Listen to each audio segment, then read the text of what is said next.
যতই বিরিয়ানি পেয়ে লাফালাফি করি না কেন, আসল তৃপ্তি অ্যান্ড কমফর্ট কিন্তু এই বাড়ির বানানো রান্নাগুলোতেই। তো আজকে ভেজ ছিল, যেহেতু মানডে। তো আজকে আমার লাঞ্চ মেনুতে কী আছে সেটা বলি।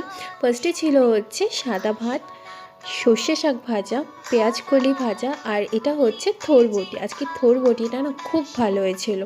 আর তারপর ছিল হচ্ছে পাঁচমেশালি একটা সবজি। আজকে এই পাঁচমেশালি সবজি, শাক আর পেঁয়াজ কলিটা আমি করেছি। অনেক দিন বাদে আবার রান্না করলাম। টুকটাক পারি অ্যাকচুয়ালি, পারি না তা না, টুকটাক পারি। আর থোর বটিটা যেহেতু পারি না তাই সাহস করে আর করিনি, ওটা মার ডিপার্টমেন্টে দিয়ে দিয়েছিলাম। আর লাস্টে নিয়েছিলাম একটা লঙ্কা, লেবু আর শসা। তো এটাই হচ্ছে আজকে আমার ভেজ মেনু ছিল। আমার মায়ের কিন্তু আজকে আমার রান্নাগুলো খুব ভালো লেগেছে। মায়ের ভালো লাগা মানেই মানে তুমি পাস। তো এটাই ছিল হচ্ছে আজকে আমার লাঞ্চ মেনু। আসি তবে, টাটা।